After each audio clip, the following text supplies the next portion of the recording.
Welcome, Ryan O'Connor, to this great stream where we will talk about anti-heroes, and villains. Yeah, absolutely. Thank you. Thank you for having me. Like I was saying previously, Ryan is my very good writing friend, and I'm going to start with, for you, what is a hero? Oh, that's what a question. We're starting with the easy questions. Um, yeah, well, hold on, and I just want to say you're also my great writing friend as well. So, like, great to be here and to kind of talk more about stories with you. What's a hero to me? Yeah, it's such a good question. Just off the top of my head, I guess I could say that a hero is someone who goes on an emotional journey, right? So they have sort of an arc to them, so they kind of start in one place, and then over the course of the story, they become more aware, their views are challenged, they grow, they face hardship and pain, and they learn lessons from that. So to me, a hero is someone who is also good natured, is willing to, help others. I think just like overcoming adversity and experience and becoming better for it. That to me has always been my idea of a hero. Okay. So for you, it's more the journey. A lot of it's the journey, right? There has to be an arc to the hero and something that makes me really resonate with them, right? So their struggle, their issues, their circumstances, and how they overcome that. And there are a variety of different like heroes that I like and different like stories, whether it's in film or in books and video games, even like there are so many compelling character arcs I've come across over the years that it kind of all falls together in that way, right? And like it's interesting that you have Luke Skywalker and Luke Skywalker in the Stormtrooper like costume on top of that. Yeah, I know. Well, But it's because the Brave search doesn't have very good images, so I just took one. right, But right, right. That's um, all right. But also because yeah, I think like he's a very good archetypal hero character, right? Luke Skywalker, right? Like he's this farm boy from Tatooine, doesn't know any better, gets swept up in this adventure, leaves home, challenges his point of view, meets allies and foes and enemies along the way, or those are unknown. So there has to be like an arc or a journey to the character, or even like say the way Bruce Wayne is portrayed in the Dark Knight trilogy. Like that's one of my favorite hero arcs ever, right? That's one I take a lot of inspiration from. So you see how Bruce Wayne becomes Batman and like how his arc as Bruce Wayne emotionally and psychologically how he kind of develops over the course of those three movies. I also think is very compelling. So, but I don't know. How about you? What are some of your favorite character arcs? Like, what's a hero to you in well, your mind? I've put already, because I started the stream on mute for a while, but I already put morality is something that is often attached to the hero, bravery, like the bravery Yeah, of yeah. doing something that most people wouldn't do, doing it often for a cause, right? Very selfless, Mhm. so Yeah. self-sacrificing and all that. It's funny because I was trying to think of um qualities for the anti-hero, and I couldn't Hmm. think a lot of them, but I could think of a lot of flaws, right? Hmm. Right. And so I had, does something for personal gain, ready to do bad for a good outcome, right? Hmm. Right. Which, in a sense, you could also attribute this for a villain, right? Often a villain will do something that they consider, you know, that the means justify the end for their objective, right? Hmm. That they're doing this for a good Yeah. cause. I'm going to Like if add, they're doing something outright cruel or awful, but in their mind it's totally justified that they have to do this, right? So they kind of push all that aside. yeah, exactly.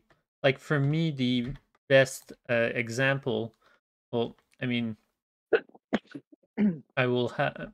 It will have to be a spoiler for this or Watchmen, but for me, the example If that always if you comes ever up. if you haven't read the comic book since like the 1988, then what have you been doing?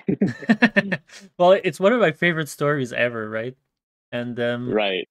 this example as a villain is has always been very good to me. Um, what's his name? Oh, are you talking Ozymandias. about Ozymandias? Right, right. Yeah. So he compares himself to Alexander the Great and does a terrible plan that kills millions of people, and but in his words, to save billions, right? Sure. Well, invading another continent for an empire tends to do that. Yeah, for sure. But you see, he's doing something incredibly bad, thinking for a better outcome. hmm Yeah, exactly. And even then, like you talk about anti-hero, what's his name, Rosart? Like he's also very much so anti-hero to the core, right? That's very true, yeah. And he even that's funny because we were saying it's often for personal gain. The anti-hero doesn't have a cause, but Rorschach is sort of the contrary of that, right?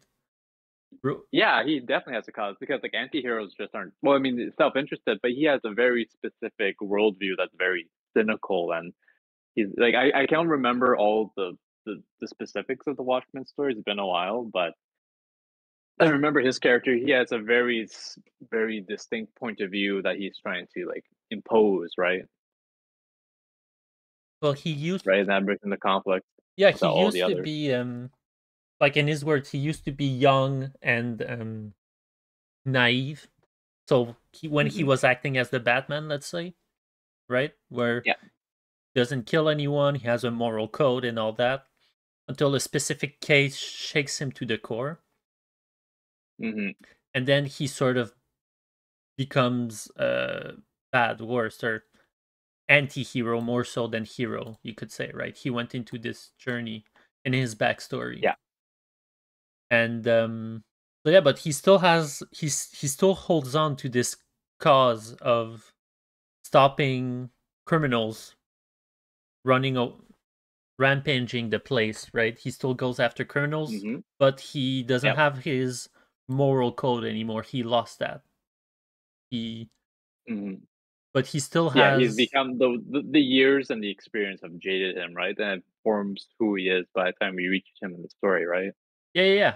But somehow he still has the cause because even at the end, in the as he says in the even in the face of Armageddon and on his deathbed, he just he's not ready to compromise, right? No, no, no, for sure. No He and it compromise. drives him. It drives him to his end, right? Like he stands like still like that, and like standing for what he believes in. And the TV show, I don't know if you've seen the HBO series, but Yeah. like his manifesto outlives him, and becomes like it becomes a cult basically based on his ideas. So like it becomes a bit villainous in death in a way. Yeah, his ideas becomes a bit bigger than him, a bit like the Joker as hmm well in the movie made by Yeah, Todd right. Phillips, right? So the villain has often no morality of some kind, or they act like they have morality, but they don't. They really don't, actually, right? They either have no morality or they have a moral code that's incredibly cruel and twisted, right? Or it's like, they kind of become like sort of like fanatics, but they ignore the key tenets and they just kind of impose like a certain cruelty as a form of control. I don't know if you ever read the novel A Tale of Two Cities by Charles Dickens, but it's about the French Revolution, that novel, right? Right, right. So it follows some of the characters and the ones who are organizing and plotting the revolution, like their reasons for wanting to have a revolution rebel against the sort of royal class and elitist class of people seems like a good idea because it's for the people, but at the same time they're doing horrible cruelty and they're doing executions. Like it becomes very, very dark in terms of how everything plays out, right? Oh yeah, for sure. Well, like, I guess that the cause again. I guess it's always it always seems to get out of hand, right? It starts from somewhere good for good intentions, and then it sort of get off hands by Yeah, it whatever corrupts force or people, people. right? Yeah, yeah, for sure. Or it brings Mhm. out the weirder ones that wants to extremize it or yeah, make it Mhm. extreme. Yeah, ideas. Yeah, like there are certain topics that cross over, right? Hero, anti-hero, villain, right? It can almost be a circle in a way. Yeah, yeah, absolutely. Not saying it has to be a circle the way it's laid out here, but no, it makes sense. Like there's all these connections, right? There's always this overlap and connections in terms of how, and like we said, like it's all ties back to Journey and how characters just develop and evolve over the course of the story. Like sometimes you have characters that start off as anti-heroes and you don't know where they're going to land, and then they can either develop more into heroes or into villains. Yeah, no, absolutely. Well, especially with the anti-hero. The anti-hero sort of encompasses all that, right? It's like, I don't know, and this is kind of like a small example, but you think in like the original Star Wars trilogy, Lando Calrissian in Empire Strikes Back is an anti-hero, right? Like he's kind of like selfish and out for himself and makes a deal with the Empire and throws his friends under the bus, but then he kind of comes around and does the heroic thing at the end, and then the final movie, he's like full blown hero, right? Yeah, yeah, that's true. Yeah, yeah, it's a very good example. I never thought of it. I always hated hated him, not because of how he, well, not the character per se, but just of how he betrayed, yeah, his friends for the emperor and all that. But no, you're right. Yeah, He well, does become exactly, a right? hero at the end. Yeah, like he comes around, right? Just like it's a guy who realizes what he's done and how horrible it is, and like he kind of wakes up from it, right? So it's like how someone sometimes does something just out of pure self interest. So a villain, a bad guy, uh, whatever, is a stock character. What is a stock? Oh my gosh, the twisty mustache is on the Wikipedia page. That is so funny. Oh my god. Yeah. Whether based on a historical narrative or one of literary fiction, Random House on a British Dictionary defines such a character as cruelly malicious person who is involved or devoted to wickedness or crime. Scoundrel, or a character in a play, novel, or the like who constitutes an important evil agency in the plot. The antonym of Hmm. a villain is a hero. Yes, okay. The villain's structural purpose is to serve as the opposite of the hero character, and their motive or evil actions drive a plot along, in contrast to the hero who is defined by feats of ingenuity and bravery, and in the pursuit of justice and the greater good. The villain is often defined by their acts of selfishness, evilness, arrogance, cruelty, and cunning, displaying immoral behavior that can oppose or pervert justice. Which is which that's true. I've never thought about it. Actions, often when someone does, a dick move like throw sand in the face instead of a one-on-one combat, right? It's often considered like very negative, petty, villainous. Like the hero rarely has that, even though it would be in his advantage, right? Right, yeah, like they're dishonorable in a way, right? Like they'll cut Yeah, corners and just do anything it would take to succeed and just kind of push people out of the way, right? And sometimes something villainous could just be as something as a betrayal of a character or a that's true. betrayal of someone or a betrayal whether it's like someone that we're very close to or a family member or even just their own morality and ideals. So, what would be a quality that a villain has that maybe a hero doesn't Another have? quality, Yeah, like I'm thinking of Homelander in the Boys series, like all his terrible traits. So sure. because he's truly villainous, there's nothing redeeming about him. So if you look at someone like him, he's very violent, right? They would leverage violence very often to maintain either fear or control or impose their will on others, right? So Like it's a source of power. which again are stuff that the anti-hero could also have. Yeah, they could also have, but the anti-hero could also use it in a way that's probably like a little bit more just out of like maybe survival, right? Whereas like a villain would use violence as purely as a mechanism for control and for, domination, right? Because I was telling earlier about, let's say, John Wick. He's pretty much a Mhm. anti-hero, even though he's not such a clean guy. But he's an anti-hero because he kills assassins and criminals. He hasn't killed innocent people in the movie brackets. Yeah, yeah, he's fighting this criminal underworld that he was a part of and is now desperately trying to escape this terrible system that he found himself in, right? Yeah. But like he doesn't go after like civilians, right? And like yeah, he starts as a hero, but like the organization is fighting the high table, right? Which controls this whole underworld of assassins and worldwide, right? Like you see just how because over the course of those four movies, you learn more and more about the high table in the world and how it all works, and you see just how sinister this organization is. Even though we never see them, you see how much power or control that they have, Yeah, yeah. and how they never really let anyone be freed, even though they tried to, right? But they like the villain really doesn't have any redeeming qualities, except maybe he can No, be smart, right? A villain is often smart. they're often very smart. They're very clever, right? And also maybe just like to go with that, also very strategic. Although these are qualities that can be with every character, but it's true that they're True, often right? portrayed like that. Because they have those qualities, right? Because they're always challenging like the other characters or the hero in a very direct way, right? If they're stupid, then we won't have much of a story, but they do have some sort Yeah. of very competitive traits, I guess you could say, that makes a story have greater stakes than that you can create drama from that on the People board. probably love the anti-hero because it encompasses everything, really, or it can Mhm, encompasses everything. It's complex, right? Compared to the other ones where it's more, I don't want to say one-dimensional, but it can often turn that way, right? Yeah, for sure, absolutely. It's also why I would probably think crime novels and all hmm that. It's often an Like anti-hero, the police. detective, because he lives in this sort of villainous world, right? Yeah, well, for sure, right? And like, especially if they've been in that world for a long time, it starts to rub off on them in a certain way, and you know, it can make them a little bit more edgier, or they have to make certain compromises or deals, or they have to sacrifice their something right along the way in that sort of work.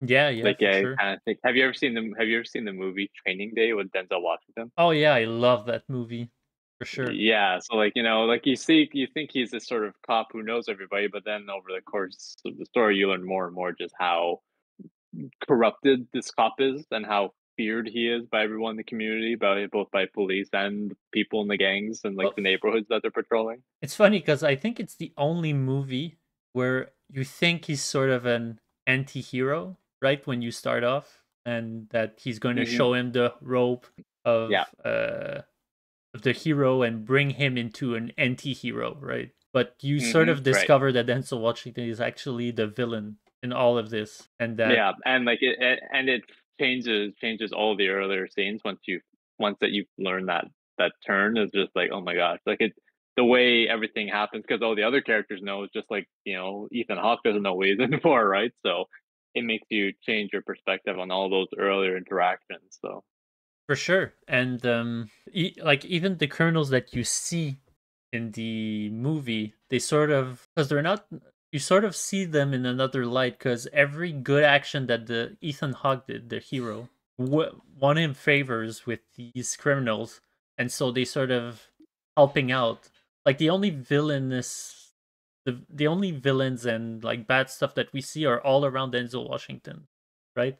For hmm example, right, yeah, there's this scene towards the end where he's supposed to be whacked by one of the colonels, but then yes, he yes. is saved because he saved his like cousin at the beginning of the movie, right? Oh right, And yeah, sorts yeah, yeah. after that helps him with Denzel Washington, and the whole town sort of looks at Denzel Washington, just you know, looking pathetic, really at the end, right? Powerless. hmm Yeah, exactly. Like everyone turns on him, right? Because they see just how corrupted and how much he's been taking advantage of the people he's been doing the whole time, both like the gangs and the people and the other cops.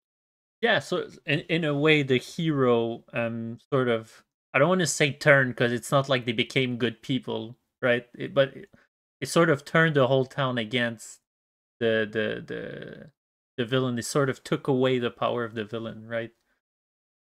I mean, he did do Fury though.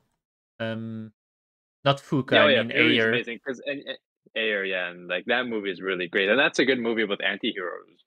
Well, I don't know if Exactly. they're anti-heroes, but you see just like this tank crew has been through so much, and Brad Pitt is this really harsh, like drill sergeant leading this crew of guys, and you have Logan Lerman who plays this like new soldier who's in the crew, and like they're in this horrible, horrible tank warfare and what's done to them psychologically and everything. Like I think that's a really good, interesting dynamic of looking at sort of uh like cast of characters in that light. Yeah, Like they're also cause distinct from one another yeah, because they're not cause heroes, they're not villains, they're just guys doing a job, but it's clearly taken as a toll, and you can see the effect it's had on them. yeah, cause they're sort of unlikable too. Like the whole lot.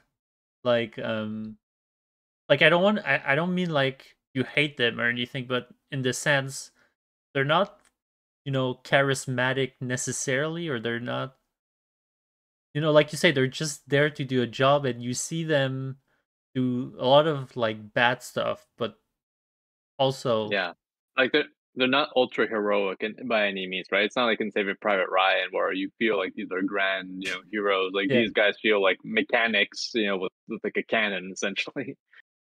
Yeah, yeah, absolutely. I would say like maybe another key element for hero is empathy, right? Like they understand other characters, they care for other characters, right?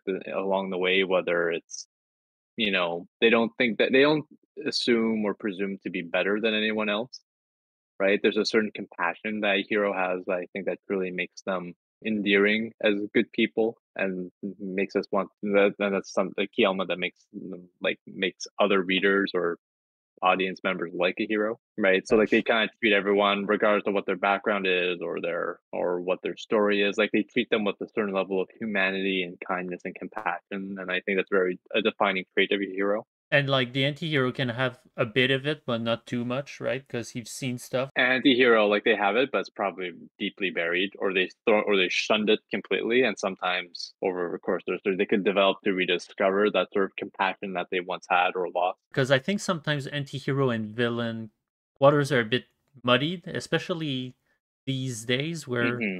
they take villainous characters and make them more misunderstood characters, and they sort of become anti-heroes. Sort of like Hmm. they did with Joker, with Cruella, with what's Cruella? The Dalmatian woman they made with Emma Stone. A bunch of villains where they just took extremely villainous character and they sort of put them as anti-hero. So I think it muddied the water a bit, right? Oh, okay, interesting. Yeah. For another interesting, I think, conversation is: would you say Joel from The Last of Us is a anti-hero? Oh, for sure. Yeah, like that's like a really good example of an anti-hero, right? You see that. Because like he's this dark smuggler. Well, not dark smuggler, but he's someone who witnesses the fall of humanity. He has his daughter die in his arms. Then over the course, and we don't know what happens between that and when he meets Ellie, but like obviously he becomes a smuggler. He's seen a lot of stuff. He's seen the darkness of humanity, so he's really a survivor, and he really encompasses what a survivor is and has to do to survive in that world, right? Right. Whether it's like fighting off other human like gangs or the infected, like you see like what the 20 years of post-apocalypse can do to someone. And then when he meets Ellie, right, they go on that journey across America. He rediscovers his humanity, but then at the end, he makes a choice to save her, which you could say is selfish, but at the same time, you understand what he's lost and what he's been through. So, and Sure, then the but sequel, obviously, that dive into all the consequences of that. But yeah, I think he's very much so an anti-hero character that you when tend to root when for. But that make him a villain though? well, exactly. Well, you see in part two, without spoiling that, but like you see the consequences of his actions and how he's seen as a villain, right, based on what he did, right? Yeah, yeah, that is very true. And like and the sequel plays with perspective a lot, right? So one sees him as a hero, one sees him as a villain, and those visions are fought together, right? Because in the first game when you're playing it as a player, like since we've been with Joel this whole time, we think it's all justified what he's going through, right? But then like you see the impact of it from the other character's perspective and those who he hurt or shattered along the way and what he said and what he took from them when he decided to save, right? I don't know, it's very fascinating and not only just that the ending of that story, right? But also just how he treats other characters in those games and how he has no trust for anyone and how he's always ready to fight or to like to the death essentially in any scenario. Yeah. Like I think he's very much an anti-hero because he is selfish, but he's selfish because he feels like he has to be. And then that he kind of rediscovers his humanity along the way, but then at the end he makes another selfish choice, right? Whether and it's understandable as to why he makes it, but whether it was the right one or not, well, that's what people, that's what they debate. Yeah, because I've always considered him a villain because he did sort of rob the world of a cure, and Yeah. and it was selfish, and he doesn't really have a redeemable quality to him except maybe that he's brave, you know? Like, because he's rude, he's doesn't care, in brackets, he hmm He treats everyone else with like disregard unless it's his brother or Ellie. And he is very compassionate and very much so like a father figure to Ellie, but at the same time, what he does and like kind of condemning humanity, right? It's just like it is a selfish choice for sure. so yeah. So for me, I always thought that was an interesting one because he is, like you say, an anti-hero, or you see him like that until you reach the end, and then it sort of puts him more as a villainous character. Or like you say, when you go with the I think he's sequel, more anti-hero. Right, sorry, go ahead. Yeah, when you go to the when you go sequel. to the sequel, Abby, right? Abby. You see her as the villain for killing the anti-hero, right? And but then you sort of see her journey, and she's more an anti-hero herself, right? Yeah. And she mirrors Joel Yeah, the most in that game, which is so like, she mirrors his own arc essentially, right? So Joel loses his daughter, Abby loses his father, and they both go on this journey. And even Abby, she meets, two other characters and she rediscovers her humanity along the way. Like she has the same arc as Joel. yeah. That's what I mean. And I find Joel's fascinating because I don't know if he's outright villainous because he's not like he's controlling Ellie or anything like that. He just wants to give her life. But at the same time, he makes a very selfish choice that dooms humanity. Well, I mean, That's what I find is interesting. It creates those types of debates, right? Like, who is this character and where are they and where do they fall along like this type of scale? yeah, exactly. There, in the end, there's no right answer, right? It's all it's all interesting to debate. And The Last of Us is very good because there are so many characters. Like there are some definitely outright villainous characters, but like everyone has so nuanced because everyone has to do something horrible in that world to survive or to save the ones that they love. Like the people that the ones on The Boys are some of the most horrible, like hateful villains you could possibly write. Like, oh, it's crazy. So selfish and so vain. Yeah, well, the funny thing with the boys is that initially, um, who's the creator? Garganis, I think. Yeah, he initially wanted to make the DC, hmm actual DC, the Justice League. Like it was Oh, supposed to really? initially be the Justice League, but they didn't have the go from DC Right. to do that, of course. Mm. To like Yeah, probably. so I could see why. so that's why the in the boys, the seven are all like characters that are similar from DC Heroes comics or whatever. But yeah, I guess that's a good comprehensive circle or circles of Circles and overlap. Yeah, I like how we overlap just over Han Solo's face, where he's making that little smirk. He's just like, whatever.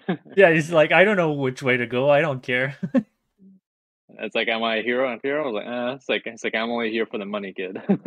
That is very well placed. I'm very proud, actually. I like you just hover over like where he's just smirking on the edge of his lips. I love it. It's perfect. Yeah.